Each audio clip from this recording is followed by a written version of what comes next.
اہل سرسار کی ایک قوم جسے قوم سبا بھی کہا جاتا ہے، اللہ تعالیٰ کی بے شمار نعمتوں کے اندر زندگی گزار رہی تھی۔ یہ قوم ایک عظیم تہذیب و تمدن کی مالک تھی۔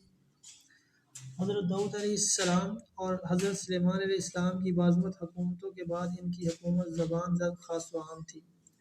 کہا جاتا ہے کہ یہ لوگ گندم کے مغز سے آٹا پیس کر روٹیاں پکاتے تھے، لیکن اس کے برعکس وہ اس قدر اسراف کرنے والے اور ناشکرے تھے کہ انہی روٹیوں کے ساتھ بچوں کا پاخانہ صاف کرتے تھے۔ بعد ازاں ان آلودہ روٹیوں کو اکٹھا کرنے سے ایک پہاڑ بن گیا تھا۔ پھر ایک صالح شخص نے وہاں سے گزرتے ہوئے ایک عورت کو دیکھا جو روٹی کے ساتھ بچے کے پاخانے کے مقام کو صاف کر رہی تھی۔ اس شخص نے عورت سے کہا، تیرے اوپر افسوس! خدا سے ڈر، کہیں ایسا نہ ہو کہ خدا تیرے اوپر اپنا غضب ڈھائے اور تو اسے اپنی نعمت چھین لے۔ اس عورت نے جواب میں مذاق اڑایا اور مغرورانہ انداز میں کہا، جاؤ جاؤ، گویا کہ مجھے بھوک سے ڈرا رہے ہو۔ جب تک سرسار جاری ہے مجھے بھوک سے کسی قسم کا کوئی خوف نہیں ہے۔ کوئی زیادہ عرصہ نہیں گزرا تھا کہ اللہ تعالیٰ نے لوگوں پر اپنا غضب ڈھایا، پانی جو کہ زندگی کی بنیاد ہے ان لوگوں سے چھین لیا، یہاں تک کہ قحط نازل ہوا۔ بات یہاں تک پہنچ گئی کہ ان کی ذخیرہ کی ہوئی تمام غذا ختم ہو گئی۔ آخر کار وہ مجبور ہو گئے کہ انہی آلودہ روٹیوں پر ٹوٹ پڑے جو ان لوگوں نے اکٹھی کر کے پہاڑ کی مانند ڈھیر لگایا ہوا تھا، بلکہ وہاں سے روٹی لینے کے لیے صف لگتی تاکہ ہر کوئی وہاں سے اپنے حصے کی روٹی لے سکے۔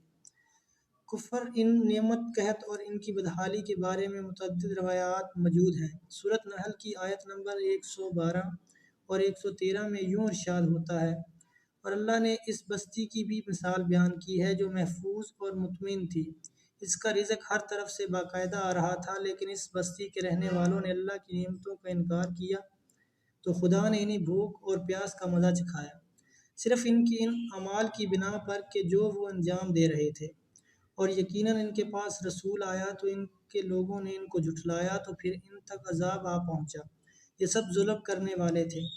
اس قوم سبا کے بارے میں ایک اور واقعہ بیان ہوتا ہے کہ ان لوگوں نے اپنی زراعت کو بہتر طور پر کاشت کرنے کے لیے پانی ذخیرہ کرنے کی خاطر بلک کے دو پہاڑوں کے درمیان ایک بہت بڑا بند مررب تعمیر کیا ہوا تھا۔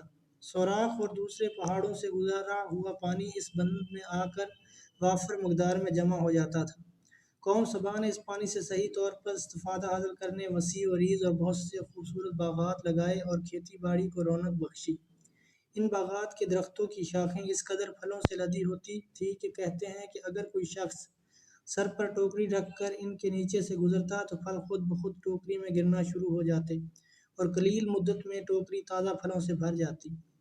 لیکن نعمتوں کی کثرت نے انہیں شکر کرنے کی بجائے سرمست اور غافل کر دیا تھا، یہاں تک کہ ان کے درمیان بہت بڑا طبقاتی نظام وجود میں آ چکا تھا۔ ان میں سے صاحب اقتدار لوگوں نے کمزور اور ضعیفوں کا خون چوسنا شروع کر رکھا تھا، یہاں تک کہ ان لوگوں نے خدا سے ایک احمقانہ التماس کیا جس کا ذکر سورہ سبا کی آیت نمبر 19 میں ملتا ہے۔ انہوں نے کہا، خدایا ہمارے سفروں کے درمیان فاصلہ زیادہ کر دے۔ انہوں نے اللہ تعالیٰ سے یہ التماس اس لیے کیا تاکہ غریب بے نوا لوگوں، عمرہ اور ثروت مندان کے امراء سفر نہ کریں۔ ان کی خواہش یہ تھی کہ آبادیوں کے درمیان خشکی ہو اور فاصلہ بہت زیادہ ہو تاکہ تہ دستی اور کم آمدنی والے لوگ ان کی طرح سفر نہ کر سکیں۔ اللہ تعالیٰ نے ان مغرور پیٹ کے پجاریوں پر اپنا غضب نازل کیا۔ بعض روایتوں کے مطابق ان مغرور لوگوں کی آنکھوں سے دور صحرائی چوہوں نے مررب نامی بند کی دیواروں پر حملہ کرنے کی انہیں کے اندر سے کھوکھلا کر دیا۔ ادھر سے بارش زیادہ ہوئی جن کی وجہ سے سیلاب آ گیا اور اس بند میں پانی بہت زیادہ اکٹھا ہو گیا۔ اچانک بند کی دیواریں ٹوٹی، اس سے ایک بہت بڑا سیلاب آیا جس میں تمام دیہات، آبادیاں، مال مویشی، باغات، کھیتیاں، ان کے محل اور گھر پانی میں غرق ہو کر نابود ہو گئے۔ ان کے باغات اور زراعت میں سے صرف بیری کے درخت اور کچھ جھاڑیاں بچی تھیں۔ خوش الخوان پرندے وہاں سے کوچ کر گئے تھے، جبکہ الو اور کووں نے قوم سبا کے کھنڈرات میں اپنے گھونسلے بنائے تھے۔ اس بات کا ذکر سورہ سبا کی آیت نمبر 15 اور 16 میں ملتا ہے، اور آخر میں سورہ سبا کی آیت نمبر 17 میں قرآن کریم میں اس واقعے کا یوں نتیجہ نکلا ہے، یہ ہم نے ان کی ناشکری کی سزا دی ہے اور ہم ناشکروں کے علاوہ کسی کو سزا نہیں دیتے۔